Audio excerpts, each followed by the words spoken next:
Welcome to another episode of Jay's Sideline. Good morning. Shout out to the FNS family. Matt, Wisha, my wife, Andrea. So, this morning, I felt like it's necessary to talk about this since football is my first love. Being up here in Detroit, this past Sunday, flawless victory over the Dallas Cowboys. But there's a small sense of feeling like we lost something too going on up here.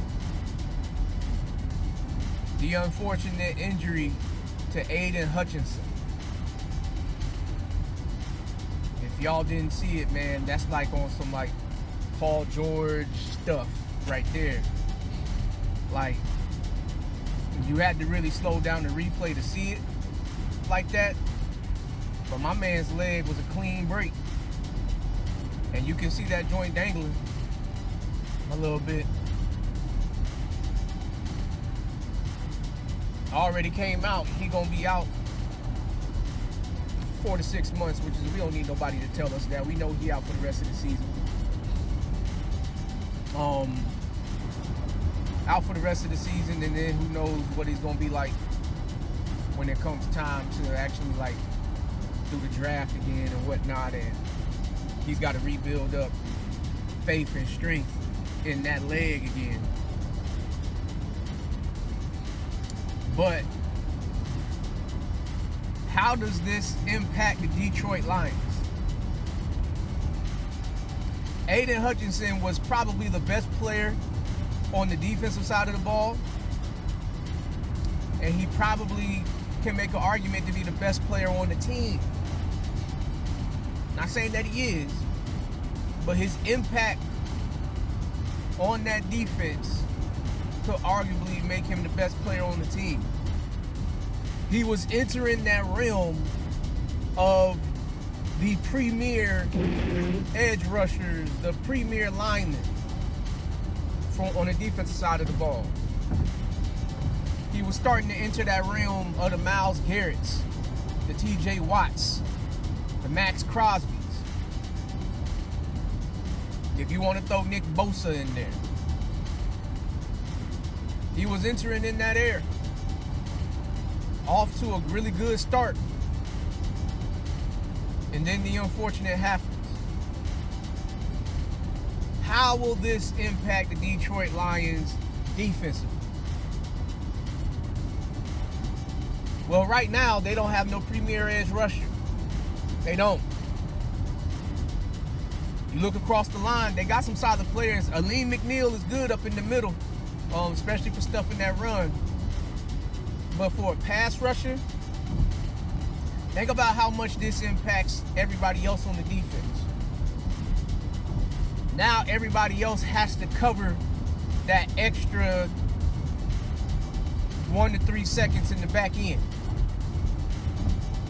That can make any corner, any safety, any linebacker, the results of their plays could be night and day different, because they can initially start off covering their assignment properly, but because the receivers would have that extra second or two to wiggle free, then it can look like they broke loose in coverage and got open and able to make catches, whether it be for first downs or for big gains or even touchdowns.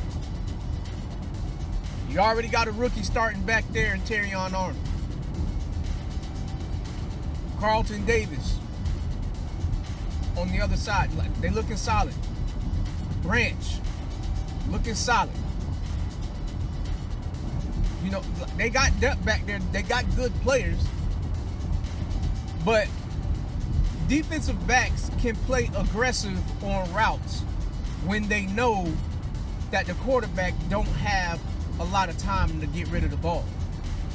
He has to make quick decisions. He has to get rid of it fast, or else he's going to get hit, disrupted, sacked, whichever.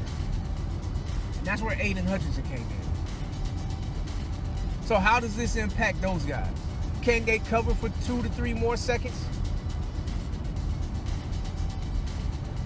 That's a question that we got to find out. They got Minnesota the very next game. And boy, you could have used Aiden Hutchinson for this. Because you're talking about being able to cover receivers. Minnesota, they already equipped with receivers. Justin Jefferson, Jordan Addison, tight end, Hutchinson, who used to be a Detroit Lion. Man, this is going to be an interesting matchup right here. This could potentially be a shootout right here. Because I'm not worried about Detroit's ability to score. Their ability to run an effective offense and be able to run the ball and pass the ball. Like, give it to you however you want it. Pretty much that's how Detroit's offense is built right now. They win on the line of scrimmage. They run the ball well, no matter who they play. They got the short target for short passing game. They got the medium target. They got the tight end. And they got a deep threat. How do you want it? I'm not worried about Detroit's ability to put up points. I'm more concerned about them being able to stay comfortable to be able to keep putting up points. Because if you noticed last week in that game against the Cowboys, when they got that comfortable lead, that offensive coordinator, he started pulling out some stuff. It almost like he just started pulling out some stuff just to see if it works. Like, he was out here, he's still trying to score, which is good. I like that. But you've seen the trick plays come out. You've seen a lot of things come out that won't come out in the game when you're tied. That won't come out in a game when you're down by a field goal. Or that won't come out in a game when you're up 1 touchdown. He was pulling out things when they was up 30. How does this impact him? We need to see how the defense can rally and be good still. And still be a version of it, because you're not going to be the same. You're not. You're going to have to make some adjustments somewhere. So maybe this means that Aaron Glenn has to blitz more. Maybe this means that Aaron Glenn drops an extra player in coverage more. Or maybe this means that Detroit's team is so good that they got other pass rushers that as a collective, they can still have the same impact. That would be the best thing to happen. But that's the most likely thing to not happen. Not saying that it can't happen. And I'm not saying that it won't happen. We have to wait and see. But if it was that easy to replace an Aiden Hutchinson, a whole lot of teams would be willing to shop their premier pass rusher if they had it like that in the depth. Because now I don't got to pay the one guy so much money. I can disperse this amongst the team to help fill other holes. At least that's the way some of the teams operate now. I mean, you see what they did with the running back position. But this is a wait and see thing with Aiden Hutchinson, man. Like how does it impact the Detroit Lions defensively?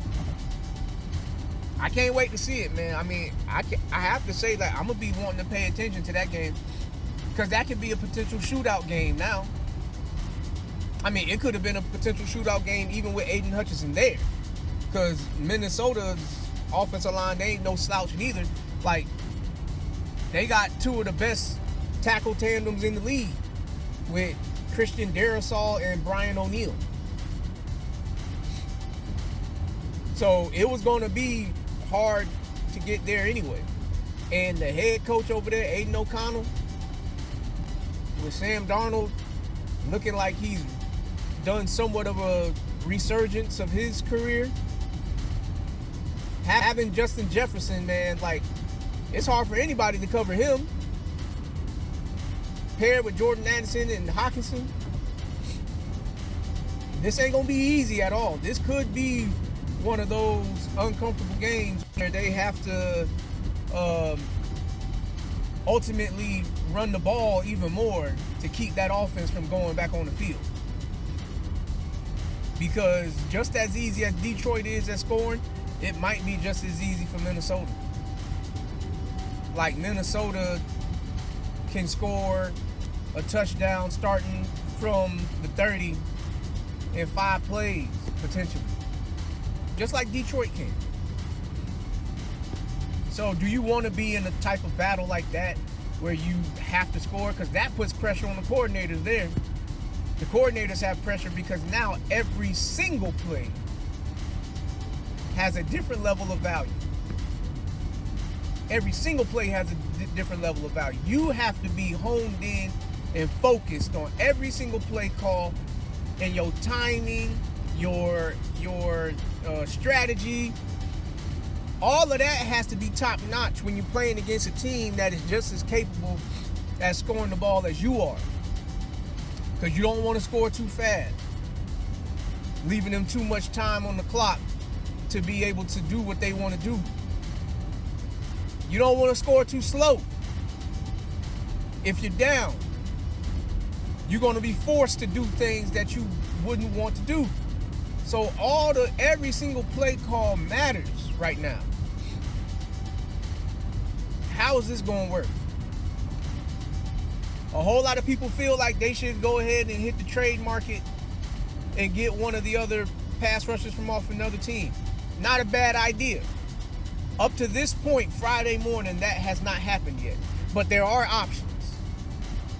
Like, for one, the first option for me would be getting Hassan Reddick off the Jets. He hasn't played. He's been holding out. He doesn't want to be there. And because he hasn't played so many games, and you see how that's impacted the Jets, defensively at least, the price for him has had to drop. And maybe you can get a player like him, not for cheap, but for not as expensive as they wanted in the beginning. That would be the first option. Second option, people feel like they should go get Max Crosby. Look, I just mentioned Max Crosby in the air with the Myles Garretts and the TJ Watts. Max Crosby is dope. I just don't think that that's a realistic option. I don't. Head coach Antonio Pierce over there, I don't think that he wants to give up his best player on his team. That don't send a message to the team that we actually trying to get better.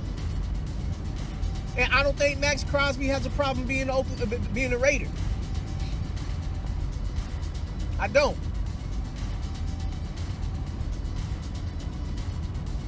But if you was able to pull off a Max Crosby, what would that cost?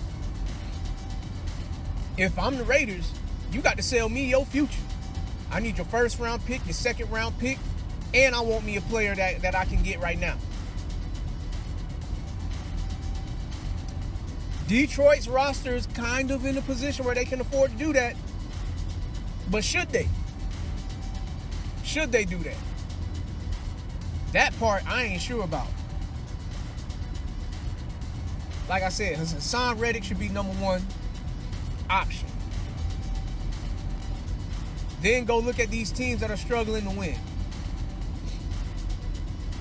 Jacksonville, Tennessee,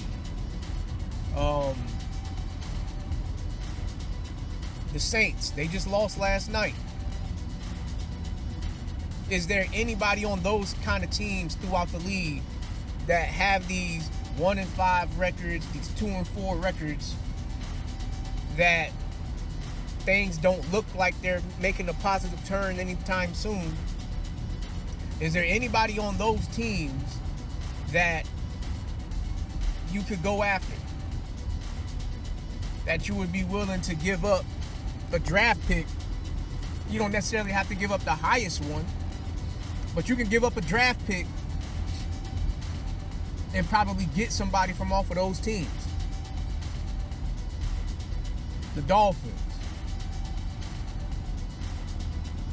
Cleveland,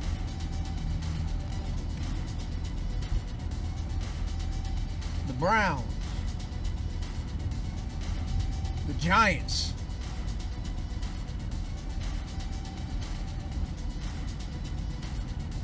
is there somebody there? Is there somebody there at all that you can pull from one of those teams? There's players that you could get. I can think of a few players from off of those teams. Maybe you trade and you get a Chase Young off of New Orleans. You don't have to pay a lot to get him. Maybe you trade and you get Jeffrey Simmons, I believe his name is, on Tennessee. He's not the elite pass rusher, but he's a good one. And he's an elite run defender. You don't really need him, but you can.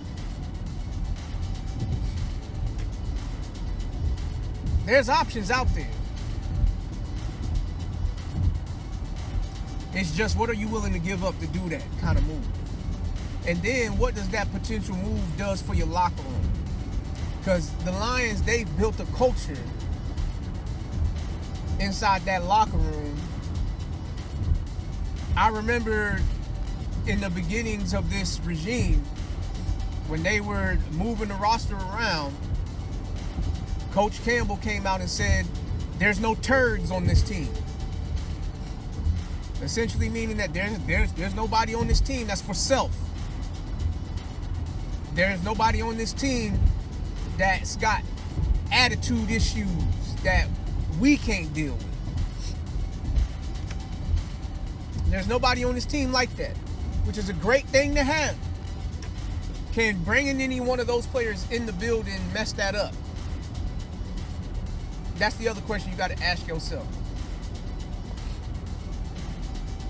Because it's possible that one trade can shake up the locker room in a negative way, and you don't want to do that when y'all flowing.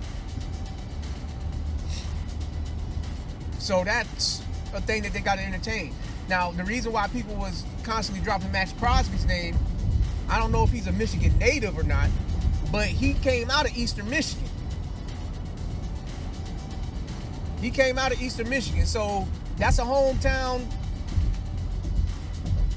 product to a degree. And he will wear that Detroit Lions jersey probably with some pride. Or at least you would have the background to know about him from him being that Eastern Michigan. So I don't know if they should do that. Can they afford to do that? And are the Raiders willing to do that? Are the questions. Those are the questions. What are you willing to give up to get that?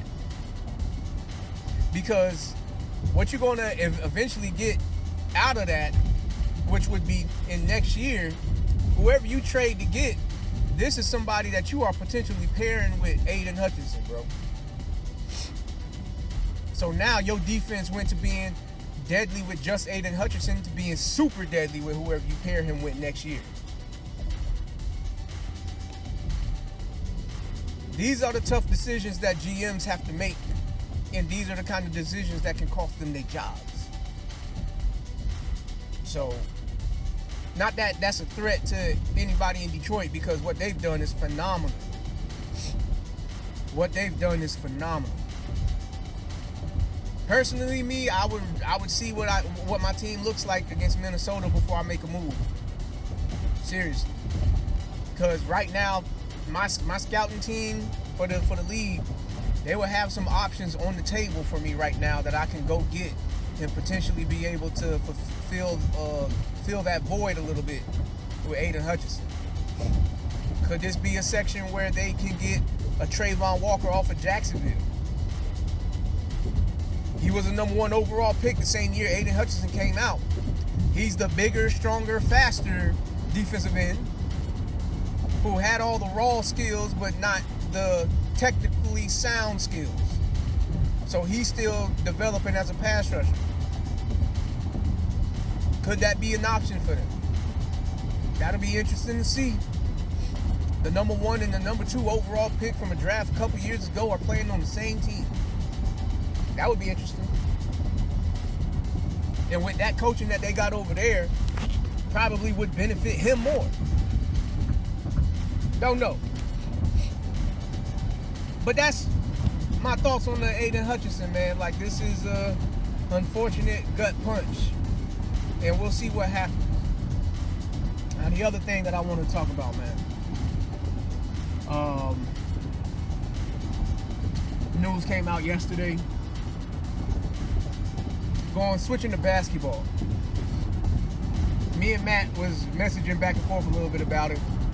But I feel like this needs to be like a little episode. So, Kawhi Leonard. Out indefinitely.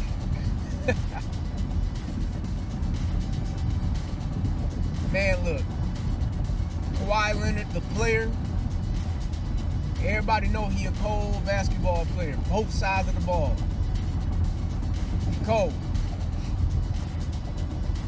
But man, if your body is really failing you like this, they said it was some swelling in the knee. You've been dealing with this problem for a couple years now. If your body is really this bad, I don't know what you're doing in the off season.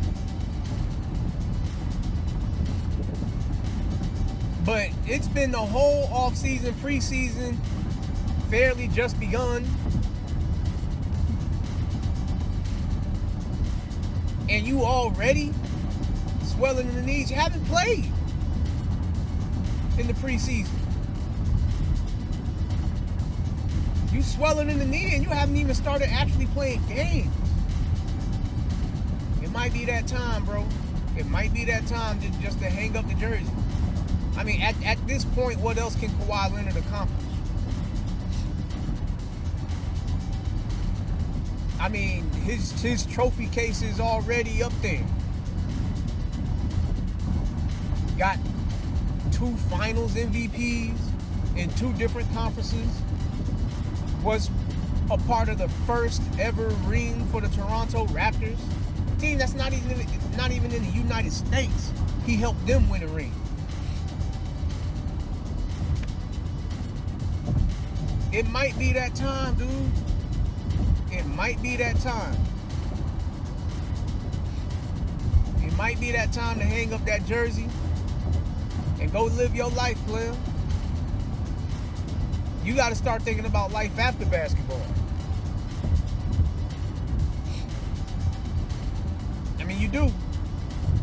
People already had questions about Kawhi Leonard, like, does he really want to play basketball or not, or something like that. And I'm not saying anything like that about him. What I'm saying is, dude, if your body is keeping on doing this to you, why do you want to keep on dealing with having to go get medical treatment? Whether it be surgeries or seeing a doctor for a specific issue. Like, at this point,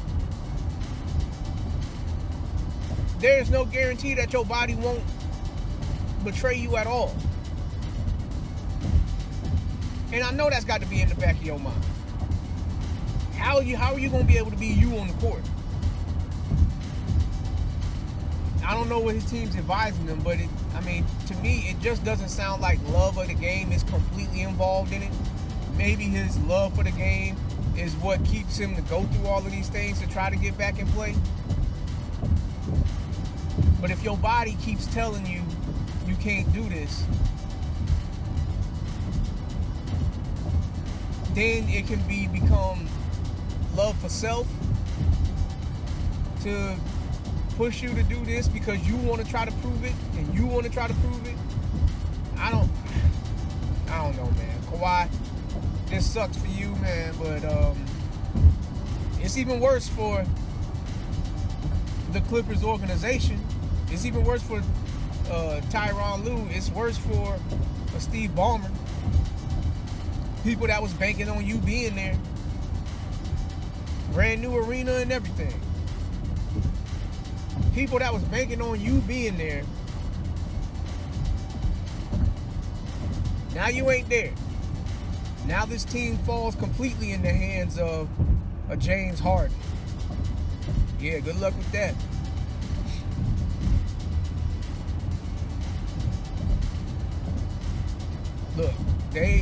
Look, I don't think the Clippers is a playoff team anyway. But if I was the GM for them, Kawhi Leonard would have been on the trading block a long time ago. I'm not investing in the hopes and dreams of somebody to be there when they're never there. Kawhi has had an injury history. I mean, for real. He got out of San Antonio because of certain supposed injuries, right? Went to Toronto, win that ring. Left Toronto, came to LA to play for the Clippers. There's been nothing but injuries since then with this guy. Since the bubble, it's been injuries with this guy. Not just like minor injuries. It's like he's out for the season injuries. Bro, it might be that time you really need to entertain that conversation. But it also makes me wonder, man, how many of these players would be playing games if their contracts wasn't just 100% guaranteed? Like if there was a clause in these contracts that pretty much says in so many different words that you only get this money if you actually play and win games. I wonder how many players would actually start playing through injuries. Certain ones, not players that are actually hurt, but injuries. Like, so many times we hear about players sitting out for so many different things, and you have to wonder, are they really, really hurt to where they can't play? Or are they really just being like sensitive and soft and cater to too much that they don't have to play through certain things? Players sitting out because they sick. Jordan had the flu game.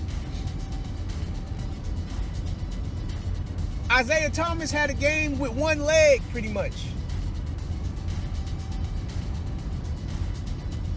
Playing through injuries has always been a part of the greats when it comes to the NBA. Why is this a thing now in the league?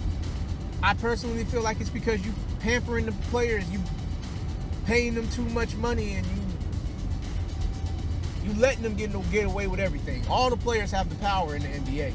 It's not like that in the NFL. In the NFL, you'll be seeing a whole bunch of game time decisions. Players be seeing if they can run through it. Players still play with certain things. You see certain defenders, they'll play with a club on their hand or a cast. They'll still play. You don't see nothing like that with basketball. Not anymore. Not anymore. Kawhi, man, it might just be time to hang it up, bro. Might be that time. But anyway, that's all I got for this morning. Hope y'all have a good day, a good Friday. Enjoy the weekend. Once again, shout out to the FNS family. We'll be linking back up again here soon. Be on the lookout for more episodes. Go check out Freeze Corner. Wives Unscripted. Another episode is supposed to be coming soon, from what I understand. They're not as active as me and Matt is, so that's going to require some patience with them. We feeding them ideas and things of that nature, and hopefully soon they'll start attacking it more. But yeah, That's what the deal is, y'all. Be easy.